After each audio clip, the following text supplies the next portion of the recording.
बिस्मिल्लाहिर्रहमानिर्रहीम। इय्याका नअबुदु व इय्याका नस्तईन। अल्लाह तेरी इबादत करते हैं और अल्लाह तेरी मदद मांगते हैं। लोधरा, सबसे पहले तो इस तादाद में, इतनी गर्मी में, इतनी हब्स में आप सब आज जमा हैं।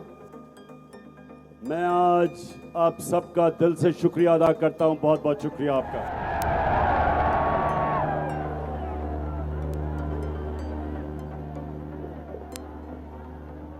अच्छा लोधरा, सबसे पहले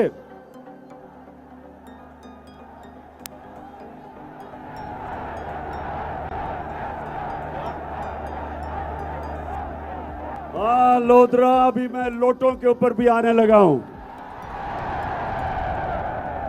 लेकिन उससे पहले लोधरा, लोटों से पहले मैं आज अपनी कौम की तवज्जो कराची के ऊपर देना लगा हूं। कराची हमारा मुल्क का वो शहर है जो हमारा फाइनेंशियल कैपिटल है, यानी कराची ऊपर जाता है, मुल्क ऊपर जाता है। लेकिन कराची में इस मुल्क की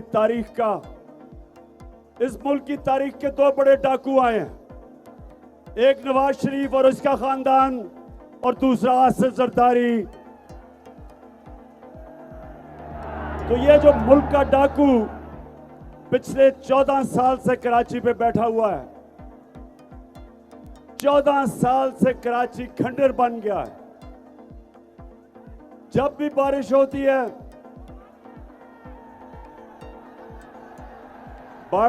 है तो क्या पानी आता है। तो जब बारिश होती है, आज तक ये जरदारी और इसका जो चोरों का टोला है, इन्होंने कभी नहीं सोचा कि हम बारिश की कोई तैयारी करें। जिस तरह पंजाब, ये जरा सुनो लोधरा, बड़ा बुरा भला कहा गया उस्मान बुज़दार को, लेकिन अभी लाहौर में भी बारिश हुई है।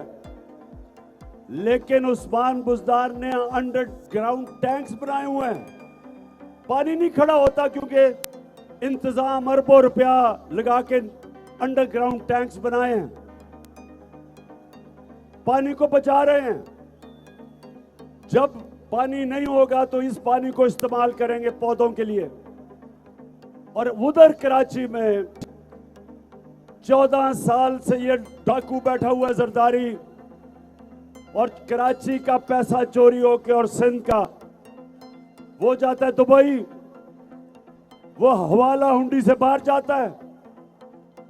कराची जिसको सारी मुल्क को उठा देना चाहिए, उसके हालात आज देख लें। और भी जब तक ये डाकू वहां बैठा हुआ है, कराची आगे नहीं बढ़, सिंध आगे नहीं बढ़ने लगा। सिंध के नाम पे सियासत और चोरी करके पैसा मुल्क से बाहर, इसके सारे केस तैयार थे। सुनो लोधरा, इसके सारे केस तैयार हुए थे, इसके और वो मुराद अली शाह और इसके खानदान के। लेकिन कौन सी ताकत थी इस मुल्क में जो इसको सजा नहीं दिलवा सकी, जो रोकती थी इसको सजा देने से? कौन थे? बस जो भी ताकत थी, मैं आपको यकीन दिलाता हूं कि मैंने पूरी कोशिश की कि इन चोरों को, इनका एहतसाब किया जाए, इनको सजा दी जाए।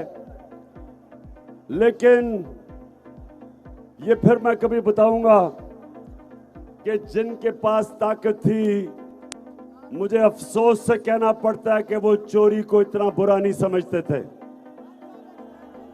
जिस तरह इनका एक अरस्तू है नून लीग का, एहसन इकबाल, वो कहता करप्शन होती है, यानी कहता मुल्क तरक्की कर जाता है करप्शन के बावजूद, यानी कि ये वो कह रहा है।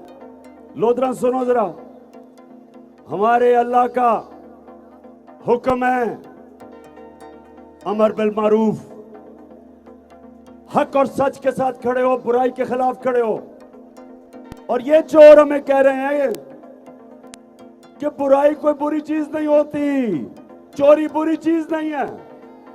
जो करप्शन होती है, पैसे खाए जाते हैं, ये रीत पड़ने दें, इस रीत को मजबूत होने दें, यही पाकिस्तान का मुकद्दर ताबनाक करेगा। तो आज जो सबसे बड़ा सबक है वो ये है कि आपको मैं दुनिया में बहुत से ममालिक गिना सकता हूं कि जिन्होंने हमारी जितनी करप्शन के बावजूद तरक्की कर ली है। असासे आमदन के मुताबिक नहीं तो तुम्हें इससे क्या? सुन लिया, एक पंजाब का चीफ मिनिस्टर जाली गैर कानूनी वो वहां बैठा हुआ है जिसका नाम हमजा कुकड़ी। स्कूल के बच्चों को सबक दे रहा है कि बच्चों चोरी कोई बुरी चीज नहीं है।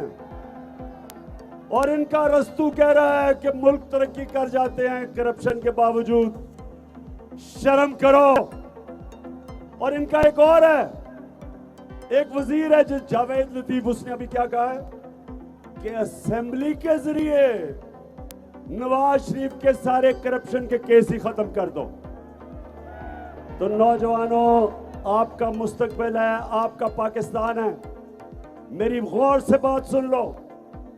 अल्लाह का हुक्म है, अल्लाह का हुक्म है कि कभी वो माशरा ऊपर नहीं जा सकता जो अच्छाई राय हक के साथ खड़ा होता है, अमर बिल मारूफ, और बदी के खिलाफ जहाद लड़ता है, बुराई के खिलाफ। अल्लाह ने हमें इजाजत नहीं दी न्यूट्रल बनने की। या अच्छाई के साथ खड़े हो या बुराई के साथ, न्यूट्रल आप नहीं बन सकते। कौम को, सारी कौम कुन वक्त है। ये जो आपका इलेक्शन है, ये जो 17 तारीख को इलेक्शन है, ये इलेक्शन नहीं है, ये जहाद है।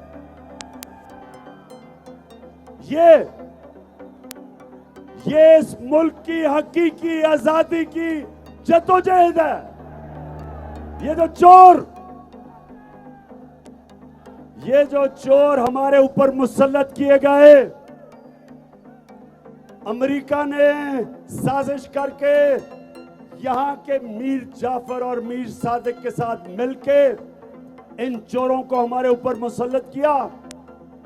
और ये चोर क्या कह रहे थे जब मेरी हुकूमत थी कि जी बहुत ज्यादा महंगाई है पाकिस्तान में, महंगाई इतनी है कि इमरान खान को हटा दिया जाए।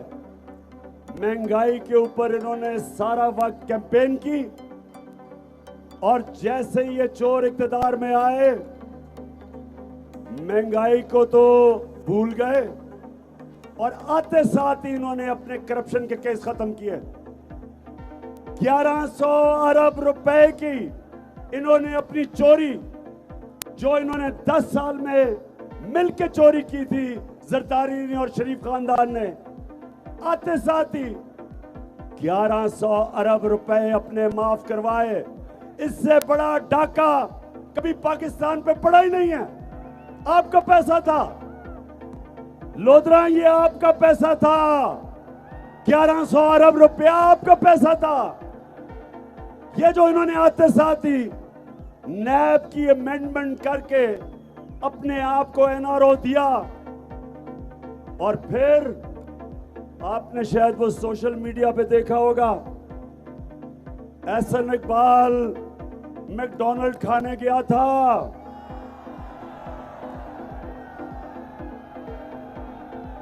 मैकडॉनल्ड खाने गया था तो क्या आवाजें लगी?